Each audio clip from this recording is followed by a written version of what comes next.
ये 10 महीने का जो कार्यकाल कांग्रेस पार्टी का पूरा होने जा रहा है, इसमें इस कदर अव्यवस्था का दौर रहा है।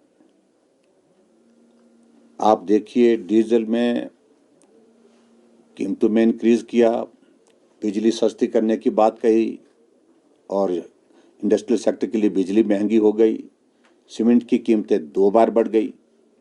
और आज भी जिस प्रकार से बिल जो है वो विधानसभा के अंदर प्रस्तुत किया गया, पर्टिकुलरली जो रेवेन्यू डिपार्टमेंट से संबंधित है, स्टैंप ड्यूटी का, और उसमें 10% इंक्रीज कर रहे हैं। 10 टाइम्स 10 गुना बढ़ोतरी, 100 रुपए से 1000 रुपए।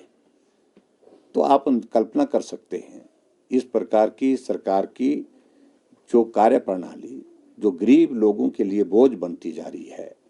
और आपदा का ये दौर ऐसा बीता जिसमें अध्यक्ष जी ने सारी बात कह दी है। केंद्र की मदद अगर नहीं होती तो मैं समझता हूं कि हिमाचल में परिस्थितियां और भी कठिन होती। जो भी मदद मिली केंद्र से मिली, और उसमें भी सूची बनाई जा रही है हमारे अपने लोग कौन हैं। आपदा तो सबके लिए है, जिसके लिए जिसका घर चला गया, जिसका जमीन चले गई, जिसकी जिंदगी चले गई, राहत तो उनको मिलनी चाहिए। राहत कांग्रेस के नेताओं के लिए नहीं है, एक राजनीतिक दृष्टि से एक दल के लिए नहीं है। तो इसलिए इन तमाम मुद्दों को लेकर के हम विधानसभा के अंदर इस सत्र के दौरान बोलते रहे। लेकिन हमारी पार्टी का निर्णय है और पार्टी ने निर्णय किया है विधानसभा के अंदर तो हमने सारे विषय रखे ही, लेकिन विधानसभा के बाहर भी ये विषय रखने आवश्यक है। इसलिए 25 तारीख को विधानसभा का घेराव की दृष्टि से हम शिमला में एकत्रित हो रहे हैं और उसके माध्यम से पूरे प्रदेश की जनता के सामने इन तमाम मुद्दों को लेकर के बात करेंगे। ये 10 महीने का जो कार्यकाल कांग्रेस पार्टी का पूरा होने जा रहा है, इसमें इस कदर अव्यवस्था का दौर रहा है। आप देखिए, डीजल में कीमतों में इंक्रीज किया, बिजली सस्ती करने की बात कही और इंडस्ट्रियल सेक्टर के लिए बिजली महंगी हो गई, सीमेंट की कीमतें 2 बार बढ़ गई।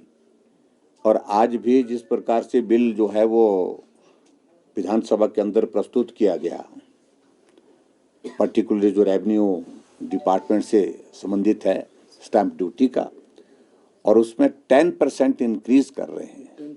10 टाइम्स 10 गुना बढ़ोतरी, 100 रुपए से 1000 रुपए।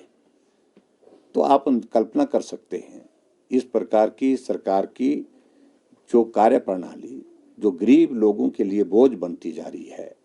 और आपदा का ये दौर ऐसा बीता जिसमें अध्यक्ष जी ने सारी बात कह दी है। केंद्र की मदद अगर नहीं होती तो मैं समझता हूं कि हिमाचल में परिस्थितियां और भी कठिन होती।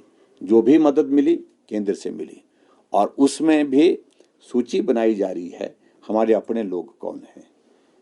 आपदा तो सबके लिए है, जिसके लिए जिसका घर चला गया, जिसका जमीन चले गई, जिसकी जिंदगी चले गई, राहत तो उनको मिलनी चाहिए। राहत कांग्रेस के नेताओं के लिए नहीं है, एक राजनीतिक दृष्टि से एक दल के लिए नहीं है। तो इसलिए इन तमाम मुद्दों को लेकर के हम विधानसभा के अंदर इस सत्र के दौरान बोलते रहे।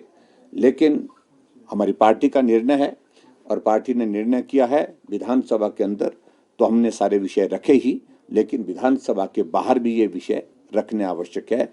इसलिए 25 तारीख को विधानसभा का घेराव की दृष्टि से हम शिमला में एकत्रित हो रहे हैं और उसके माध्यम से पूरे प्रदेश की जनता के सामने इन तमाम मुद्दों को लेकर के बात करेंगे।